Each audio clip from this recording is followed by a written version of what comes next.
ठीक है, तो तैयार हो?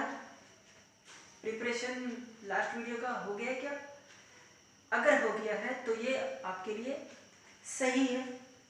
तो चले अब हम शुरू करते हैं। Electric potential due to conducting sphere और shell. Electric potential due to conducting sphere और सेल, ये पढ़ना है। अब ये देखना है कि हम स्फीयर और सेल तो जानते हैं, बॉल की तरह जो होते हैं। स्फीयर जो होते हैं जो सॉलिड हो, स्फीयर वो होते हैं जो पूरा सॉलिड होते हैं, और सेल वो होते हैं जो अंदर से बॉल की तरह हॉलो होते हैं। तो हॉलो हो जाए तो वो सेल हो जाते हैं। तो इसकी कैसे इलेक्ट्रिक पोटेंशियल होते हैं, तो ठीक है देखते हैं। तो मान लेता हूँ ये स्फीयर या शेल है जिसकी रेडियस r दिया है और टोटल चार्ज इस स्फीयर पे q दे रखा है। तो इसकी पोटेंशियल कहाँ पे कितना होगा इस बात का पता करना है। तो अगर हम स्फीयर के किसी पॉइंट पे बात करूं, तो पोटेंशियल कुछ होगी, और अगर हम अंदर में बात करूं तो भी पोटेंशियल कुछ होगी, और अगर बाहर में बात करूं तो भी पोटेंशियल कुछ होगी। तो किस पॉइंट पे कितनी पोटेंशियल होगी ये हमें जरूरत है पता करने की। अब मान लेता हूँ ये पॉइंट कहीं पे है। तो मान लो अगर कोई r है, कोई पोजीशन है r which is less than or equal to radius. r is a distance from center, r is the distance from center which is less than or equal to, या तो लेस हो और या तो equal हो। तो इस केस के लिए, और दिस केस, तो पोटेंशियल इस स्फीयर का या सेल का होगा k q by r। It means centre से लेके और स्फीयर तक पोटेंशियल दिस होगा, क्योंकि r तो इस रेडियस से कम है। आई मीन व्हाट, कोई भी r यहाँ तक हो या यहाँ तक हो या यहाँ तक हो, कोई डिस्टेंस कुछ तो होगा। ये r कुछ तो होगा, अगर वो रेडियस से कम तक हो डिस्टेंस, यानी रेडियस से कम तक के किसी भी पॉइंट पे पोटेंशियल निकाले तो दिस होगा। अब दूसरी, फर्स्ट केस ये थे, सेकेंड केस अगर यही r अगर स्फीयर से बाहर चले जाए, यानी कि डिस्टेंस जो सेंटर से लेंगे वो अगर इस स्फीयर से बाहर चले जाए तो क्या होगी। It means if r greater than radius of sphere, in this case potential kq by जो कुछ भी डिस्टेंस है वो इस बार कैपिटल R नहीं होगी, ये बाहर वाले पॉइंट पे है, ये अंदर और स्फीयर तक के लिए है। तो बात ऐसे समझ सकते हैं। अगर मैं एक फिगर बना लूँ, यहाँ पे ये सेंटर है, ये रेडियस है, टोटल चार्ज Q है। अगर इस पॉइंट पे कहूँ मैं A पॉइंट पे कहूँ, फिर B पॉइंट पे कहूँ और फिर C पॉइंट पे कहूँ, इस 3 पॉइंट पे मैं पोटेंशियल कहूँ तो कैसे निकालेंगे। A पॉइंट पे कुछ तो डिस्टेंस होगी, मान लिया कुछ तो डिस्टेंस होगी सेंटर से, तो A पॉइंट पे पोटेंशियल A पे होगी K वही है 1/4π0 Q। चार्ज अंदर में या बाहर में हमेशा Q ही लेना है, KQ/R। अंदर के पॉइंट पे जब ये R, ये पॉइंट की डिस्टेंस रेडियस से, ओरिजिनल रेडियस से कम होते हैं तो हम क्या लेते हैं, KQ/R। तो ये वाला ठीक। B पे पोटेंशियल, B पे बात करें, पोटेंशियल अगर B पे बात करें तो कितनी होगी, R तक तो वही होते हैं, स्फीयर तक तो एक ही चीजें होते हैं। तो यहाँ पे भी KQ बाई, अच्छा इसकी यहाँ पे स्मॉल r नहीं कैपिटल R होगी, क्योंकि R अगर रेडियस से कम तक हो तब तो कैपिटल होते हैं ना, पूरा रेडियस अंदर में हो या स्फीयर तक हो, यानी यहाँ से यहाँ तक कैपिटल R होते हैं, यानी ओरिजिनल रेडियस होते हैं।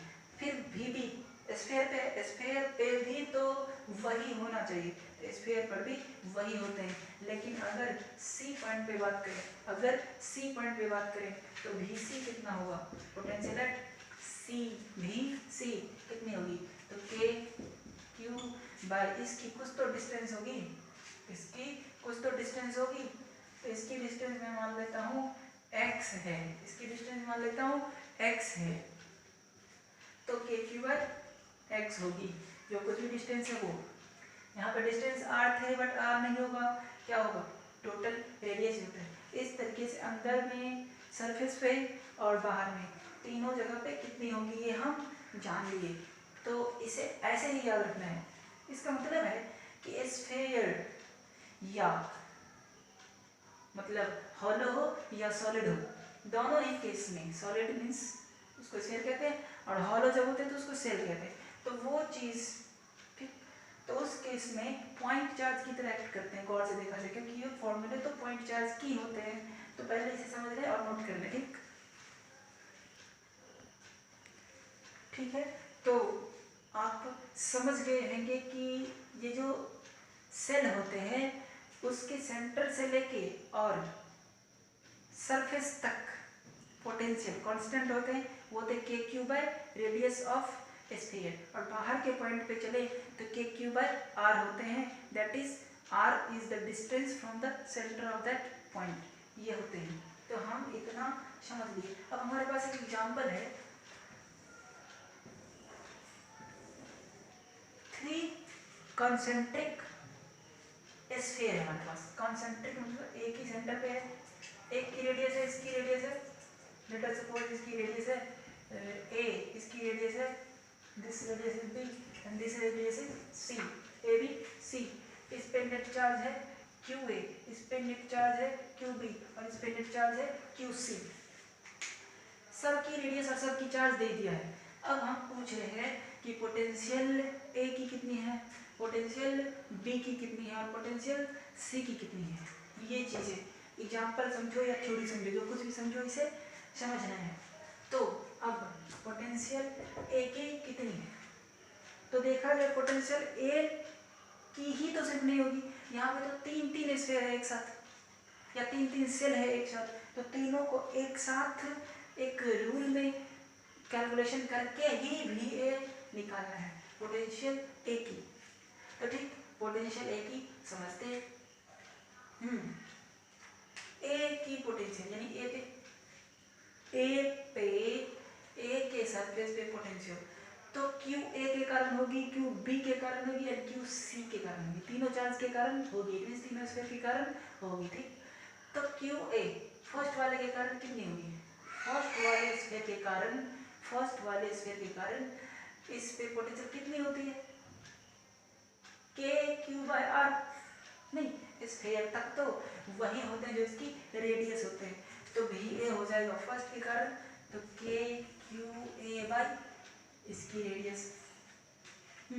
पोटेंशियल तो जितने भी चार्जेज होते हैं सबके ऐड हो जाते हैं, तो यहाँ पे बहुत मतलब 3 स्फीयर है तो तीनों स्फीयर के ऐड होगा, ठीक, तो उसे ऐड करेंगे। तो एक हुआ। अब B की सोचे, QB के कारण इस पे क्या होगा, QB के कारण A पे क्या होगा, यानी कि QB के कारण स्फीयर जो फर्स्ट वाला है उसके सरफेस पे पोटेंशियल, तो B के अंदर में है ना पॉइंट, अगर सरफेस पे बात करेंगे तो यहाँ मान लो पॉइंट है, यहाँ पॉइंट है, तो B के अंदर में कितनी होती है पोटेंशियल, KQ बाय उसकी रेडियस, KQ बाय उसकी रेडियस, तो KQ उसकी बाय रेडियस उसकी, क्योंकि अंदर के पॉइंट पे तो रेडियस ही होते हैं। फिर थर्ड, ये QC के कारण कितनी होगा, ये QC के कारण A पे है, तो QC के अंदर में है ये स्फीयर, QC के अंदर में है स्फीयर, यानी अंदर के कोई पॉइंट है, अंदर के कोई पॉइंट पे कितने होते हैं, KQ बाय R, किसकी, तो जो स्फीयर होती है इस स्फीयर की निकालने हैं अंदर के किसी भी पॉइंट पे, तो KQ बाय लार्ज स्फीयर की रेडियस, KQC बाय R। तो ये हुए potential at any point of the surface A. Now we have to find the potential of B surface whose radius is B and charge having QB. तो potential at B यानी कि B radius वाले surface पे। अब सोचते A का। First of all potential at surface B will be due to QA, QB and QC, all these three। तो similarly यहाँ पे फाइंड करने कि QB पे QA के कारण कितने हैं, QB के कारण कितने हैं, QC के कारण कितने हैं, ये तीनों के कारण। तो भी QA के कारण, QA के कारण QA के बाहर वाले पॉइंट पे, यानी इस पे मान लेता हूँ, इस पे इसके बाहर वाले पॉइंट पे QA के बाहर वाले पॉइंट पे, बाहर वाले पॉइंट पे क्या होते हैं KQ बाय बाहर वाले पॉइंट की डिस्टेंस सेंटर से होता है नहीं। तो A सरफेस के कारण KQA बाय ये डिस्टेंस होगा ही नहीं, हाँ होगा। तो ये डिस्टेंस कितनी है B, रेडियस तो B है ना, समझ आए। इस पॉइंट के लिए इस चार्ज की कैलकुलेशन हो रही है, यानी कि इस चार्ज की यहाँ पे पोटेंशियल इस चार्ज के बाहर की पॉइंट है ना, तो उसके लिए वही होगा KQA बाई B। फिर चलो आगे, QB के कारण कितनी होगी, QB के तो सरफेस पे ही है, तो QB के सरफेस पे तो KQB बाई B, सरफेस पे तो रेडियस के बराबर होते हैं, तो KQB बाई B, समझ में आया। फिर थर्ड सोचो, थर्ड के लिए QC बचा। अब QC QC वाले सरफेस के अंदर के पॉइंट है, और अंदर के पॉइंट पे क्या होते हैं KQC बाय R, किसकी, पूरे सरफेस स्फीयर की। तो वहाँ पे क्या हो जाएगा KQC बाय उसकी रेडियस C। अंदर के पॉइंट पे तो पूरा डिस्टेंस ले लेते हैं, पूरी रेडियस ले लेते हैं, तो KQC, और यहाँ पे निकालना है तो यहाँ पे अंदर में आ गए, इसके अंदर में आ गए, तो अंदर वाले पॉइंट पे होते हैं KQ बाय पूरी रेडियस उस स्फीयर की, तो पूरी रेडियस।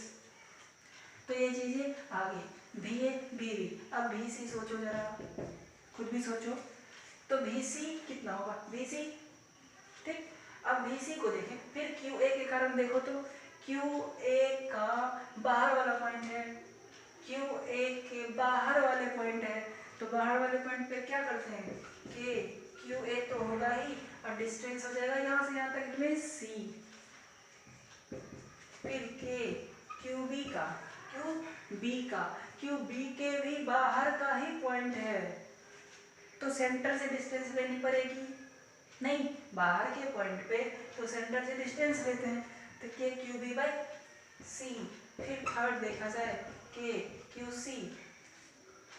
QC के तो सरफेस पे ही है, तो सरफेस पे ही जब होते हैं तो सीधा उसी सरफेस की रेडियस लेते हैं, तो KQC बाई R यानी कि C। तो ये अच्छे से समझ लो, बस यहाँ पे थोड़ी कंसेप्ट है, इसे समझना है बस, तो नोट कर लो इसे और समझ भी लो, ठीक है। तो ये समझ गए होंगे। अब इस कंडक्टिंग स्फीयर की जो पोटेंशियल है उसकी कुछ तो ग्राफ होगी, तो वो ग्राफ कैसी होगी उसे भी थोड़ा समझ ले। उसकी ग्राफ लिख लेना कहीं, उसी का जो ग्राफ है वो होगा, इस पे R है, जब R इक्वल टू R होता है तब तक तो पोटेंशियल कांस्टेंट ही होते हैं, नहीं पोटेंशियल कितने होते हैं KQ बाई R। जब R तक होते, कैपिटल R तक होते हैं तब तक तो पोटेंशियल कांस्टेंट होते हैं, उसके बाद धीरे धीरे घटते जाते हैं। इनफाइनाइट जब R हो जाए, बहुत ज़्यादा हो जाए, इनफाइनाइट हो जाए, तो पोटेंशियल 0 हो जाएंगे। तो ये चीज़ें हैं, और यहाँ से यहाँ तक यानी ये R जब तक कैपिटल R नहीं हुआ है तब तक कांस्टेंट नहीं रहेगा। तो ये उसके ग्राफ थे सॉलिड कंडक्टिंग स्फीयर का, solid conducting graph of solid conducting solid या हॉलो, जो कोई भी हो।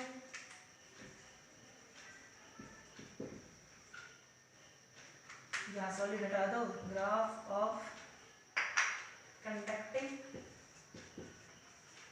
स्फीयर या सेल, स्फीयर या सेल, नोट कर लो। तो इतना समझे। अब है हमारे पास new topic, potential difference. Potential difference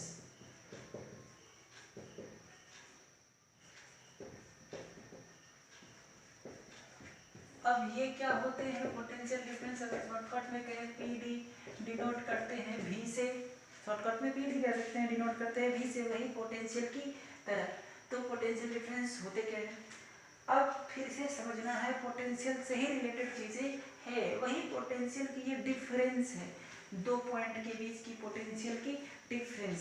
लेकिन इसे हमें और भी अच्छे तरीके से समझना है इसे। तो ठीक है, इलेक्ट्रिक फील्ड में ही यूनिट पॉजिटिव चार्ज को, जैसे कि पहले था पोटेंशियल में, इलेक्ट्रिक फील्ड में यूनिट पॉजिटिव चार्ज को एक पॉइंट से दूसरे पॉइंट पे, from one point two another point, unit positive charge को ले जाने में जो वर्क डन होगा वही होगी पोटेंशियल डिफरेंस। तो ये फोर्स कौन लगाएगा? External agent, external force. तो work done by external force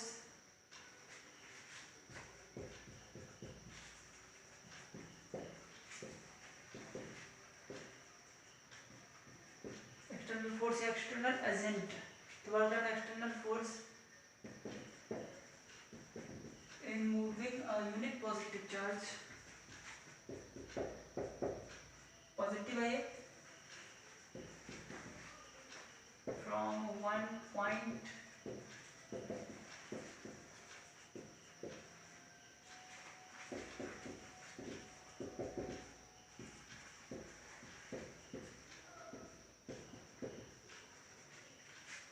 to work done by external force in moving a unit positive charge from one point to another point in an electric field, ठीक, is called potential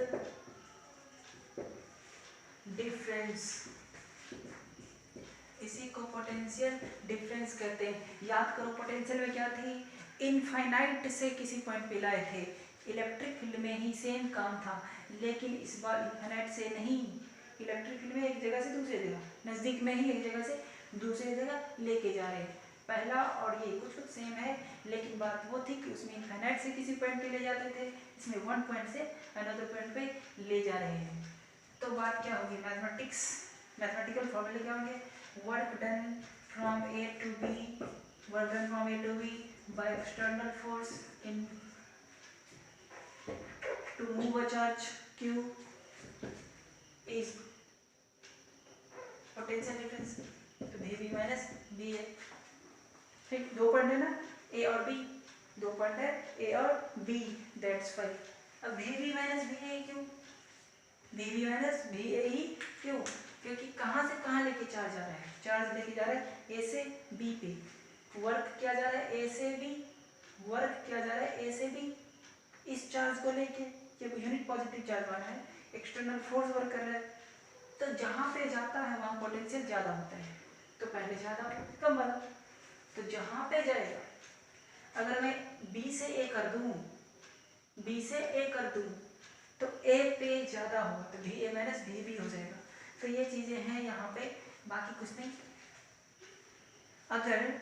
अगर हम बात क्या करूँ, अगर इस ए point को infinite मान लूँ, if A is at infinity, यानी कि अगर ये ए से बी पे ले जा रहा हूँ ना, अगर ए को इनफाइनाइट मान लूँ तो पोटेंशियल वाला केस आ जाएगा, यानी कि तब क्या होगा?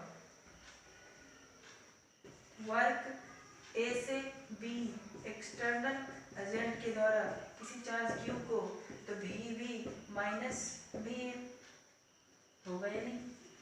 तो इस केस में इनफिनाइट पे ए है, तो इन्फिनिटी के केस में if A is at infinity then भी ए इन्फिनिटी पे पोटेंशियल जीरो होते हैं, तो ए तो इन्फिनिट मान लिया, तो भी क्या हो जाएगी जीरो, भी जीरो।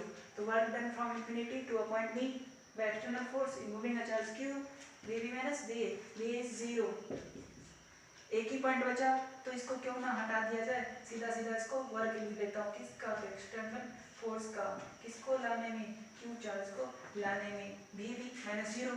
एक ही भी बचा, तो क्यों भी लिखूं, भी क्यों ना लिखूं, फिर वही है वर्क बाय चार्ज भी, वर्क बाय चार्ज भी।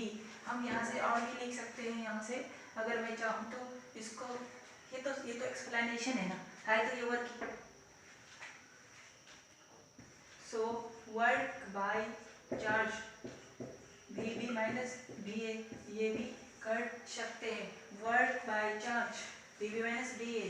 तो यहाँ से work is Q V B minus B A, ये गौर से देखना है, ये कहाँ से कहाँ वर्क किया जा रहा है, ए से बी पे जा रहा है, इसीलिए पहले भी है, तो वो भी सही है, इसे नोट कर ले पहले, ठीक है। तो आगे हम प्रॉपर्टीज पोटेंशियल डिफरेंस के लिख दिए हैं, तो चलो अब प्रॉपर्टीज पोटेंशियल डिफरेंस के समझते हैं। बहुत सारी चीज़ इसमें हम ऑलरेडी पढ़ चुके हैं, बस एक बार लिख लेना है। Potential difference, PD means potential difference, the difference of potential of between two points, दो पॉइंट्स के बीच की पोटेंशियल, दो पॉइंट के बीच पोटेंशियल, दो पॉइंट का कुछ कुछ पोटेंशियल होता है, उस दोनों पोटेंशियल की जो डिफरेंस होगी that is potential difference. Potential difference भी तो वही है जो पोटेंशियल है, उसी का तो डिफरेंस है, दैट्स वाई इसकी भी ऐसा यूनिट वोल्ट ही होगा। इस पोटेंशियल डिफरेंस को हम लोग वोल्टेज कहते हैं, जनरली जो हम लोग घर में वोल्टेज वोल्टेज वोल्टेज बोलते रहते हैं वो क्या है, पोटेंशियल डिफरेंस ही तो है। तो पोटेंशियल डिफरेंस को वोल्टेज कहते हैं, ना कि पोटेंशियल को। पोटेंशियल की जब डिफरेंस होगी तब उसे हम वोल्टेज कहेंगे, ठीक। ये कौन सी क्वांटिटी, स्केलर क्वांटिटी, ये भी हमने लिख रखा है। Work done by external agent, ये हम डेफिनेशन में ही जान चुके हैं, फिर देखते हैं। Work done by external agent in taking या in moving charge q from A to B without any acceleration. उसमें एक बात ध्यान देना है कि वो जो डेफिनेशन था पोटेंशियल डिफरेंस की या पोटेंशियल की, इसमें जो हम वर्क करते हैं एक पॉइंट से दूसरे पॉइंट पे ले जाने में, इस केस में एक्सेलरेशन नहीं होते हैं, इसे माइंड में रख लेना कि उस केस में एक्सेलरेशन नहीं होते हैं, यानी वेलोसिटी कांस्टेंट होते हैं। तो वहाँ पे लिख ही लेना, जिससे कि याद रहे ये बात कि हम जब एक पॉइंट से दूसरे पॉइंट पे चार्ज को ले जाते हैं, एक्सटर्नल फोर्स जब वर्क करता है, तो उस केस में वेलोसिटी कांस्टेंट रहते हैं, मतलब एक्सेलरेशन नहीं होते हैं। नोट कर लो वहीं पे जाके। तो वर्क डन ए से बी, एक्सटर्नल एजेंट का क्यू बी माइनस बी है, ये तो जानते ही हैं। अब एक नई चीज़ आई, जब एक्सटर्नल फोर्स वर्क करे तब तो समझ गए, लेकिन जब इलेक्ट्रिक फील्ड खुद वर्क करे, इलेक्ट्रिक फील्ड खुद वर्क करे, जब भी हाँ ये एक्सटर्नल फोर्स वर्क करता है तो इलेक्ट्रिक फील्ड के अगेंस्ट में करता है, अपोजिट में। इलेक्ट्रिक फील्ड चाहता नहीं है कि उसको आने दे, इसीलिए एक्सटर्नल फोर्स की जरूरत पड़ती है, रिपल्सन करते रहता है इलेक्ट्रिक फील्ड। तो देखा गया कि इलेक्ट्रिक फील्ड अगर वर्क करता तो क्या होता, तो जस्ट इसका अपोजिट। तो work done from A to B by electric field, E means electric field का वर्क। तो work done from A to B by electric field, क्यों, इसको उल्टा कर दो तो हो जाते हैं इलेक्ट्रिक फील्ड का वर्क। सो हम यहाँ पे लिख सकते हैं, कहीं पे भी लिख लो, सो दोनों अपोजिट है ना, है कि नहीं, dv minus b है, v minus b, it means work done by external force is negative of the work done by electric force। हाँ यार, हाँ ये भी ऐसे भी है, ये भी ऐसे भी है, तो दोनों अपोजिट होते हैं। तो work done from A to B by external force बराबर negative of work done from A to B by electric force या इलेक्ट्रोस्टैटिक फोर्स।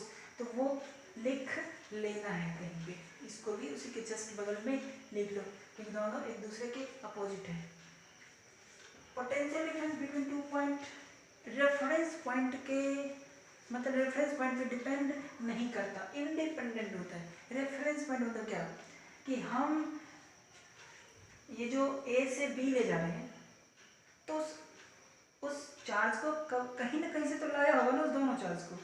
तो उस दोनों चार्ज को हम कहाँ से लाए, इस पे डिपेंड नहीं करता है कि वो चार्ज ए से बी पे जो हम ले जा रहे हैं, तो ए पे जब चार्ज आया तो वो कहाँ से आया, इसकी कोई जिक्र नहीं होती यहाँ पे। तो रेफरेंस पॉइंट मतलब कि ऐसी कोई मतलब पोटेंशियल के केस में हमने यूज़ किया था ना कि रेफरेंस पॉइंट जहाँ से हम लाते हैं वो वहाँ पे इनफाइनाइट थे, तो ऐसे केसेस में रेफरेंस पॉइंट की जरूरत नहीं पड़ती। तो इसे नोट कर लो, ठीक। तो हम समझ लिए इतना कुछ। अब है potential difference in a uniform electric field. Electric field uniform, it means lines को पैरेलल खींच लेना है। यूनिफॉर्म मतलब पैरेलल लाइंस खींच लेना। इलेक्ट्रिक फील्ड लाइन ये ऐसे शो किए जाते हैं यूनिफॉर्म इलेक्ट्रिक फील्ड के लिए। तो ये हो गई यूनिफॉर्म इलेक्ट्रिक फील्ड के लिए लाइन। इलेक्ट्रिक फील्ड के लाइन कैसे होते हैं ना, इसका मतलब है कि इधर कोई पॉजिटिव चार्ज होगा और उससे इलेक्ट्रिक फील्ड लाइन मतलब इलेक्ट्रिक फील्ड इधर की तरफ शो हो रहे हैं। तो ठीक है, पोटेंशियल डिफरेंस निकालने 2 पॉइंट मान लेता हूँ, एक पॉइंट यहाँ पे मान लेता हूँ, दूसरी पॉइंट यहाँ पे मान लेता हूँ। This is A, this is B, 2 point मान लिया। तो यहाँ से यहाँ मिला देता हूँ, ए भी हो गई। इलेक्ट्रिक फील्ड भी तो कुछ होगा ना, वेक्टर क्वांटिटी है। ए भी वेक्टर किधर है, ए भी वेक्टर इधर है। तो पोटेंशियल डिफरेंस यहाँ पे भी यानी कि पीडी, पोटेंशियल डिफरेंस बाद वाली पॉइंट माइनस पहले वाली पॉइंट, बाद वाली पॉइंट माइनस पहले वाला point, B B minus B A, ये होती है पोटेंशियल डिफरेंस। तो यहाँ पे B B minus B A को डिफाइन करा जाता है कैसे, तो negative of E dot A B vector जिधर की तरफ जा रहा है, ई डॉट ए बी, ठीक है। तो ई डॉट ए बी से हम इसको रिप्रेजेंट करते हैं, negative of electric field dot A B जिधर की तरफ जाए, इधर जाए तो ये वेक्टर, इधर जाए तो ये वेक्टर, इधर जाए तो ये वेक्टर, जिधर जाएंगे ए बी वेक्टर होगी। तो potential difference B B minus B equal to minus E A B cos theta. A dot B, दो वेक्टर के डॉट प्रोडक्ट क्या होते हैं, ए बी कॉस थीटा होते हैं ना। तो ए की जगह ये है, बी की जगह ये है कॉस थीटा। अब देखना ये है कि ये इलेक्ट्रिक फील्ड और ये वेक्टर के बीच की कुछ तो एंगल है ना, कुछ तो एंगल है, जितनी यहाँ पे उतनी यहाँ पे उतनी यहाँ पे, हर जगह तो सेम ही होगा। इलेक्ट्रिक फील्ड तो पूरा इधर है और ये इधर है, तो ये एंगल जो कुछ भी हो जाए वो वाला है A B cos theta. A B cos theta, A B cos theta क्या होगा, देखा जाए यहाँ से एक ट्रायंगल टाइप से बना लेता हूँ, ट्रायंगल टाइप से। ये भी क्या होगा, थीटा ही होगा, कोई शक की बात नहीं है। ए बी कॉस थीटा, तो कॉस थीटा क्या होता है, यहाँ से देख लो, cos theta B batch, cos theta B batch, ये हो गए ए और बी के बीच की इफेक्टिव डिस्टेंस। तो इसको क्या बी कर लूँ, कह देता हूँ डी, कोई दिक्कत नहीं, ये ए बी के बीच इफेक्टिव डिस्टेंस। तो कॉस थीटा हो गए B batch D by H, it means 90 के सामने ये भी डी हो गए ए बी कॉस थीटा। तो ए बी कॉस थीटा को यहाँ से डी रख देता हूँ, तो भी B minus B A equal to minus E और डी। तो हम ये भी कर सकते हैं, ठीक है। ये माइनस शो करता है कि इलेक्ट्रिक फील्ड मतलब पोटेंशियल आगे की तरफ डिक्रीज होती है, नेगेटिव सोच कर रही है कि potential towards this direction decreases, negative such that potential towards in the direction of electric field potential decreases. तो B minus B A this हो गए, ठीक है, इतना समझ गए। अच्छा, ये डी कौन सी है वो भी समझ लिए, ए और बी के बीच की जो ये डिस्टेंस है वो है डी।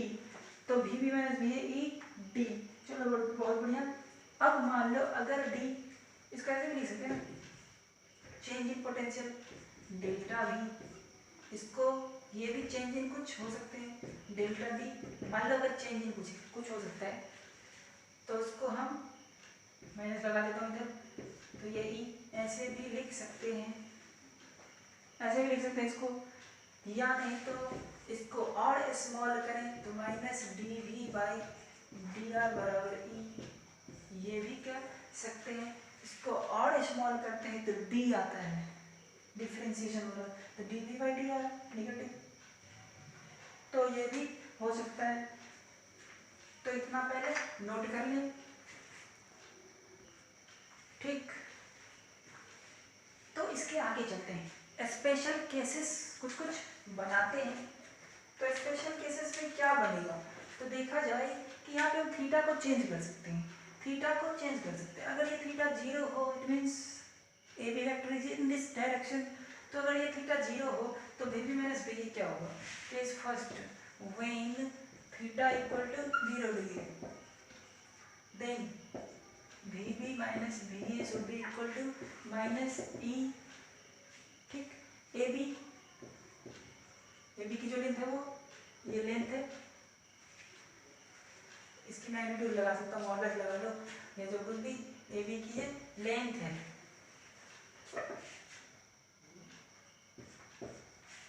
लेंथ है भी, तो ए बी, इसमें वेक्टर भी लगा सकते थे, इसमें भी कोई दिक्कत नहीं है। अगर हम इसको वेक्टर लगा दें तो भी कोई दिक्कत नहीं है, क्योंकि वेक्टर था, मॉडुलस लगा दिया तो मैग्नीट्यूड होगी नहीं, ए बी की लेंथ है, सीधे सीधे ऐसे समझो। तो E A B cos 0 degree, तो V B minus V A should be cos 0 1 होते ना, तो माइनस ई ए होगा या नहीं। तो जब कॉस मतलब एंगल 0 हो तो ये चीजें होगा, भी बी में मतलब ए बी को और भी स्टैंडर्ड में जब हम लिखते हैं तो क्या लिख देते हैं, ये चीजें किस में चले जाएंगे, डी में, ये चीजें डी में चले जाएंगे। क्यों, जब ये थीटा हो जाएगी 0 तो देखो तो ये नीचे आएगा, तो डी पे यहाँ जाएगा ना, तो ये क्या हो जाएगा डी, आगे की ये जो डिस्टेंस जितनी हो जाए ये भी डी, तो V B minus V A minus E into D, ये भी कह सकते हैं। माइनस को अगर हटा दूँ, तो V A minus V B बराबर ई डी, ये भी कह सकते हैं। Here negative shows that the potential decreases in the direction of electric field.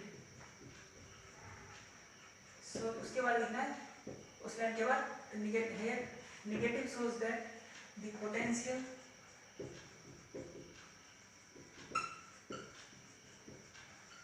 decreases in the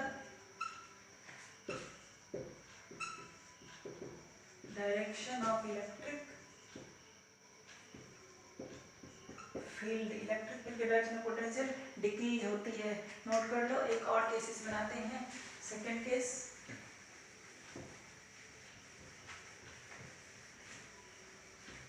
अब सेकंड केस ये है कि अगर ये थीटा 90 हो जाए, ऐसे हो जाए, तब क्या होगी, यानी कि case second, when theta equal to 90 degree, then VB माइनस VA माइनस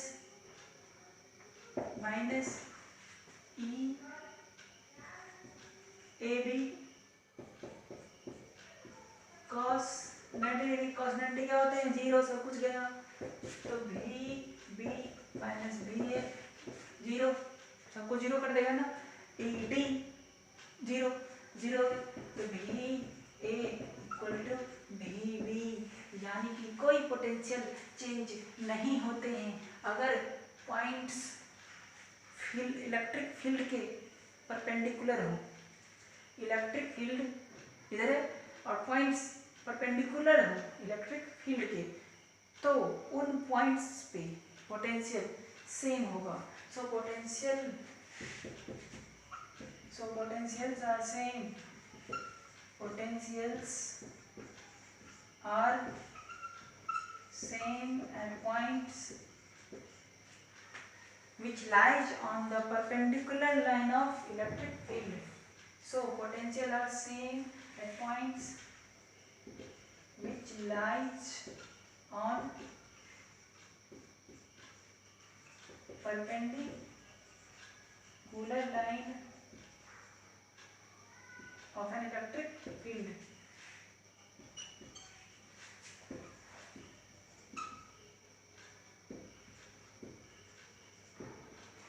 इलेक्ट्रिक फील्ड के परपेंडिकुलर लाइन पे अगर वो पॉइंट्स है तो वहां पे पोटेंशियल सेम होगा. So potentials are same at points, उस पॉइंट पे which lies on perpendicular line of electric field. तो ये चीजें यहाँ पे हमें समझ में आया. नेक्स्ट हम अगले वीडियो में, अगले लेक्चर में समझेंगे और इसे अच्छे से मतलब कंप्लीट करके रखना है. ठीक, डिस्कस खुद में करना चाहिए. जब भी पढ़ें तो खुद के साथ डिस्कस करें तो उससे ज़्यादा समझ में आता है. तो और बीच बीच में पीछे भी पढ़ते रहें, वरना होता क्या है कि हम भूल जाते हैं. जो चीज़ का यूज आप नहीं करते वो चीज़ खराब हो जाता है. इसीलिए आप ज़्यादा से ज़्यादा रिवाइज करें. मैं तो यही कहूँगा, बाकी तो आपकी इच्छा है. ओके.